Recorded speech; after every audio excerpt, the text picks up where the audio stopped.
በታምር የተረፉት ወጣቶች አሁንም ሰው ማትረፋቸውን ቀጥለዋል። ማክቡል ሱስ የተማረውን እንዳልተማረ ያደርገዋል። ቴዲ ሱስ የቤት ልጅን ዱርዬ ያደርጋል። ከጎዳና አንስተው ሪሃብ ከተው እውነት ይድንላቸዋል።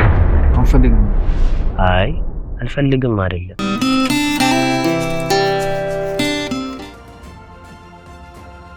ጥላውን ባላለው ዴቫ በጎዳና ህይወት ላይ በጣም ብዙ ቻሌንጆች በጣም ብዙ እንዳሳለፍክ ሰምተናል ተረድተናል። እናም ደግሞ አሁን የምንፈልገው አንተ እሺ ብለን ተቀብለህን ከዛ ህይወት ወደ ጥሩ ህይወት እንድትሄድ ነው የምንፈልገው። አንፈልግም። አይ አልፈልግም አይደለም። አልፈልግም ያልኩበት ምክንያት ምንድነው? ይቅርብ ወቃኔ ሰው ስለማላም አልፈልግም። ለምንድነው ሰው ማታመው? በቃ አልፈልግም እኮ አትፈልግም። እዚህ ጎዳና ላይ ስለተኛ ነገም የሚለወጥ ታሪክ የለም። እና ደግሞ ከሱሱ የሚፈልግ ሰው አለ እንዴ? ጎዳና የሚፈልግ ሰው የለም። ታዲያ ከጎዳና ግን መውጫ ደግሞ መንገድ የጠፋባቸው ሰዎች አሉ አይደል? ዴቫ እኔም በጣም እንደዚህ አይነት ቦታ ላይ መቀመጥ ወድ ነበር እና በጣም የበታችነት ስሜት የሆነ ጊዜ ይሰማኝ ነበር። በጣም ከባድ የድራግ ሱስ ነበረብኝ። እኔ ግን እንደዚህ በተደበቅኩበት ሰዓት ላይ ፈጣሪን የምለምናቸው ልመናዎች ነበሩ። ማለት ፈጣሪ ሆይ እኔ ከዚህ ህይወት አውጣኝና ሰው አድርገኝና ሰው ልባድ እንደ ሰው እኔም ደግሞ ለሰው ለመድረስ አብቃኝ የሚሉ ጸሎቶች ነበሩ በልቤ ማለት ነው። እንደዛ ብለህ ስጸልይ አሁን ባለቤቴ የሆነችን አንድ ሴት ወደ ህይወት ይላከልኝ። በዛን ሰዓት ላይ ጓደኛዬ ነው የሆነችው። ከዛ በኋላ ምን ብዬ ማሰብ ጀመርኩ፣ ፈጣሪ ሆይ አየኸኝ ማለት ነው፣ ሰዎች ላክልኝ አልኩኝ። በሚቀጥለው ደግሞ እድል ላክልኝ ማለት ጀመርኩ። እድል ሲልክልኝ ደግሞ መውጣት የምችልባቸውን አጋጣሚዎችን ያሳየኝ ጀመር ማለት ነው። ቤተክርስቲያን ላይ መንፈሳዊ ጉባኤዎች ምናምን ሄጄ መሳተፍ ጀመር። እኔ መለወጥ እንደምችል ቀስ በቀስ እየገባ ይመጣ። አሁንም ላንተ ሰው ነው የሚልከው ፈጣሪ እንጂ ሰማይ ተከፍቶ መልአክ ከላይ አውርድም አንተን ይዞ ወደ ላይ ወደ ታች የሚቀይረው ሰው ነው የሚልከው። እድል ነው የሚልከው። ሁኔታዎችን ነው የሚያመቻቸው። እድሎች ወደ ህይወት ሲመጡ ሞክራቸው። ዝም ብለው አይለፍ፣ ግዴለ ሞክራቸው። ባይጠቅም ቢያንስ ያስተምርሃል። እግዚአብሔር ይስጥህ። እሺ ስላልከን በጣም ነው እናመሰግነው። እህት ወንድሞች አሉ? አንድ ታስ የት ሀገር? ገላን። እህትን ማግኘት ትፈልጋለህ? አንድ ቀን እህቴ የኔ ትዝታ ሰላም ሁን ጠዋት ማታ። ዴቫዬ እሺ ስላልከን በጣም በጣም ደስ ብሎናል። ርዝመት ቢያረክም ጨለማው ዙሪያውን ቢያስፈራ ተስፋ በውስጥ ላይ ተስፋ አለና ገና ትልቅ ተስፋ ትላት በጭንቀት ቢነጋም ዛሬ ግለውት አይዘገይ ይድናል ይቻላል። ዴቮ ደርሰናል። ያው ያመሸነው ሕክምና ምናምን ምርመራ ላይ ስለነበር ነው።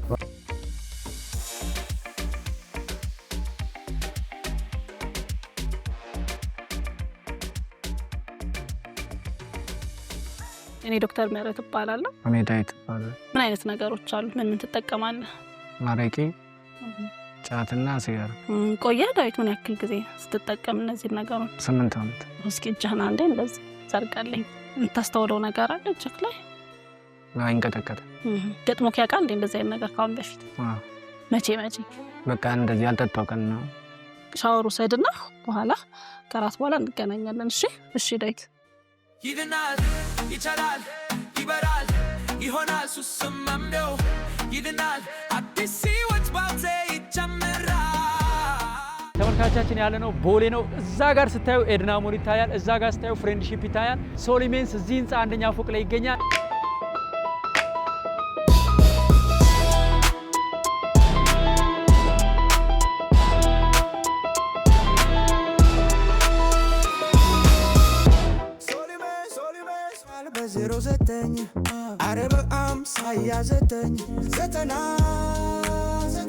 የተወደዳችሁ እንግዲህ ዳዊት እግዚአብሔር ይመስገን እንዳያችሁት በተሳካ ሁኔታ ወደ ኒውማ የሱስ ማገገሚያ ማዕከል ገብቶልናል። ስለዚህ ዳዊት በሚኖረው ቆይታ እንግዲህ በወር የሚከፈለው ክፍያ ለሱስ ማገገሚያ ይታወቃል። ምግብ፣ መኝታ፣ ሕክምና ሁሉንም ነገር ቴራፒን ጨምሮ እናንተ 40 ሺህ ብር ክፈሉ የቀረውን ወጪ እኛ እንሸፍናለን ብለው ቃል ገብተውልናል። ስለዚህ እግዚአብሔርን አምነን እናንተን ተማምነን በድፍረት ነው ያስገባ ነው። እዚህ ላይ የምታዩት ባንክ አካውንት ወይም ባርኮድ ካሁን ጀምሮ ድጋፋችሁ አይለን ጥሩ ውጤት እናሳያችኋለን ብለን እናምናለን።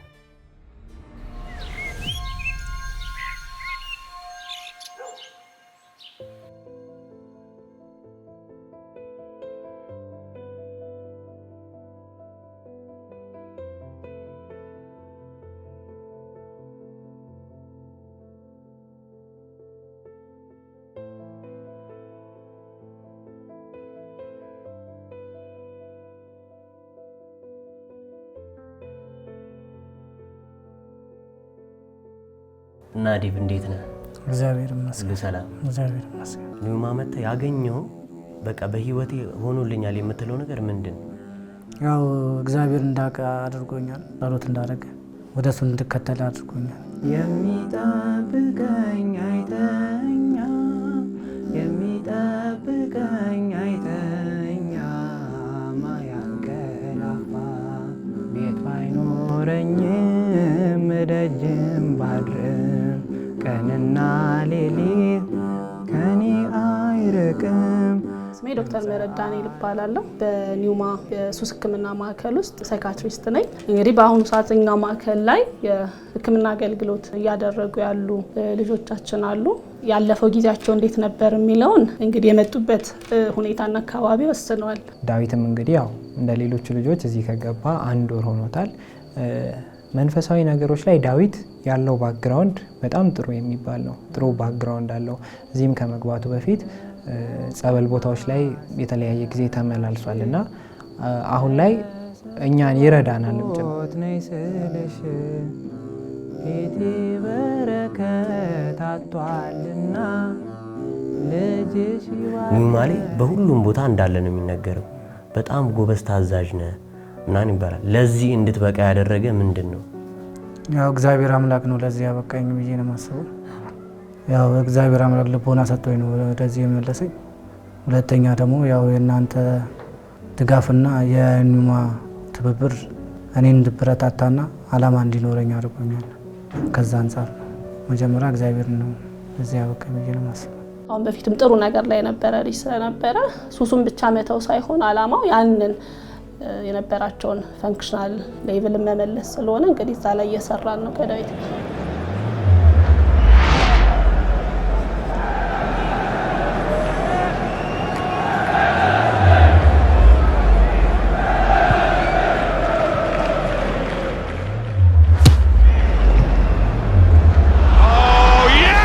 በሰዓቱ ዛንተ ጋር ስንመጣ ስንጠይቅ በጣም እምቢ ብለከን ነበረ፣ አስቸግረህን ነበረ። በሰዓቱ ፈርተ ነበረ? የሰው አለማመን ነገር ሰው መጠጋት ምናምን ሰው አላምን። በዛ ምክንያት ማለት ወልደ መስቀል ይባላል በስመ ክርስትናው። ጸበል በደንብ ይጠመቃል። ጸሎት ላይም በደንብ ተሳትፎ እያደረገ ነው። በስመ አብ ወወልድ ወመንፈስ ቅዱስ አሜን። አጠመቀከ በአብ አጠመቀከ በወልድ አጠመቀከ በመንፈስ ቅዱስ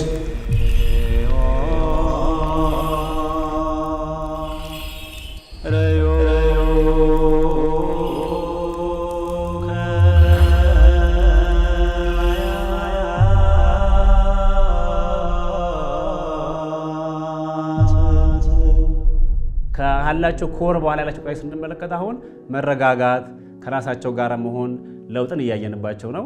ዳዊት በዚህ መልኩ ወልደ መስቀል ጥሩ ነገር አይተንበታል።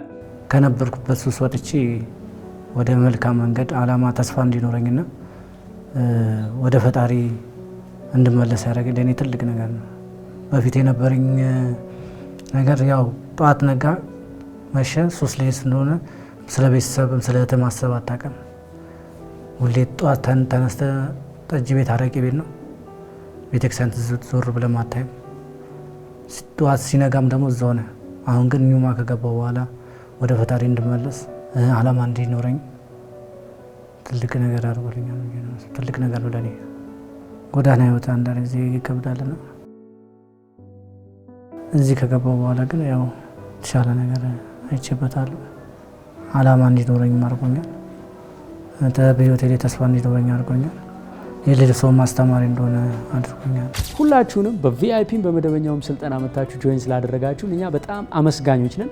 የምናደርገው ነገር በጣም ደስ የሚል ስሜት እንዲሰማን እያደረገን ነው። እኛንም ስራ የሌላችሁ ስራ ፈጥራችሁ የምትሰሩበት፣ ዩቲዩባችሁን ጀምራችሁ ያቆማችሁ እንደ አዲስ የምታንቀሳቅሱበት፣ ፊታችሁ ማሳየት የማትፈልጉ ፊታችሁ ሳይታይ ኮንተንት ክሬተር የምትሆኑበት፣ በሙያችሁ አሸናፊና አንደኛ ሆናችሁ በዓለም አቀፍ ደረጃ ተወዳዳሪ የምትሆኑበት፣ ሊንክድኢን ላይ ሲቪ የምትገነቡበት፣ እንደ አፕወርክ ያሉ ዓለም አቀፍ ዌብሳይቶች ላይ ለውጭ ካምፓኒዎች በዶላር ተቀጥራችሁ የምትሰሩበት እጅግ ብዙ እድል ያለውን አስደናቂውን የአይ ስልጠናችንን ቀጥለናል። ኮንተንት ክሬተሮች አሁን የናንተ ሰዓት ነው። ዩቲዩብ ከታች ዲስክሪፕሽን ጋር ሊንክም ስልክም ማስቀምጠናል። ደውሉልንና ድንቅ ቀን አብረን እናሳልፋለን።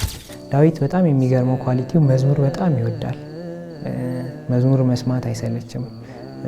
የመዝሙር ጥናት ላይ በስነ ስርዓት ፓርቲሲፔት ያደርጋል። ብዙ መዝሙሮችን በደብተሩ ላይ ጽፏል። ስፒሪቹዋሊ እነዚህ አይነት ነገሮቹ በጣም ጥሩ የሚባሉ ኳሊቲዎቹ ናቸው ማለት ነው። ምልጃ አለፍኩት ወጥመዱን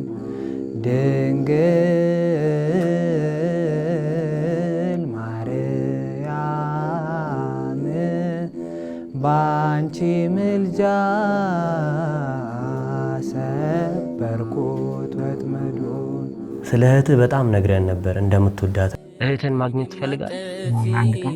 መከታ ክብሬ የሆንሽው እህቴ የኔ ትዝታ። አሁን ላይ ስለ ቤተሰቦች ምን ታስባለህ? ከጎዳና ህይወት ወጥተህ ኒውማ ባለበት ሰዓት። እኔ ባይዘው ቤተሰቦቼ ለኝ አንድ ብቻ ነው ያለኝ። እናትና አባቴን አላውቃቸውም። ስለ እህት አሁን የሚሰማህን ነገር ግልጽ አድርገህ ብትነግረን። ያው ትናፍቀኛለች። ያው ስጋ ያደለች አንድ እህቴ ነችና አሁን ባለችበት ህይወት ላይ ምን እንደሆነም አላውቅም። አይቻትም ስለማላውቅ ባገኛት በጣም ደስ ይለኛል። እህቴ ይህንን ቪዲዮ ልታይ ስለምትችል ናፍቆትህን ግለጽላት። ያው አለምፀት እህቴ በጣም ነው የምወድሽ። ያለሽበት ሁኔታ አላውቅምና አግኝችሽ አንድ ቀን ያው ሱሱንም አቆሚያለሁ። ከዚህ ሱስ ወጥቻለሁ። አንድ ቀን እንገናኛለን ብዬ አስባለሁ። እግዚአብሔር አምላክ ሰላምና ጤና ይስጥሽ። ባለሽበት ደስተኛ ሁኚ።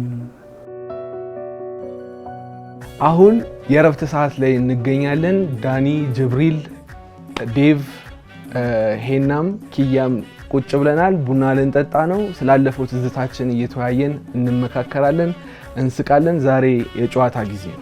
እሺ ጨዋታው ለማስጀመር ለምንድን ነው ስትጠጡ የምትለያዩ? ያው እኔ ደግሞ አቺ ስለማይስማማኝ አቺ ስትጠጣ ምን ትሆናለህ አንተ? አይ ከዚህ በፊት አንዴም ጠጥቼ ፈረስ ጋር ይገጭቶኛል።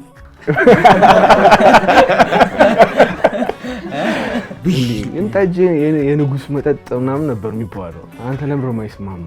ድሮ ነበር እሱ። አሁን እኮ ጠጅ ይባላል። በፊት ስትጠጣ ንባ ያስጠጣል። አሁን ስትጠጣ ደግሞ ዝምባ ያስጠጣል። ግን የሰጡንን ብር ምግብ መመገብ እንችል ነበር። ግን ምን እያደረግንበት ነበር? በጊዜው ሱስ ነበር። ወደ ሱስ ነው። የኔን ገንዘብ ብትጠጣበት ትሞታለህ፣ ጸልዬበታለሁ ብሎ የሰጠኝ ሰው ፍቅር ይበለኝ ምናምን ብዬ ጠጣሁ።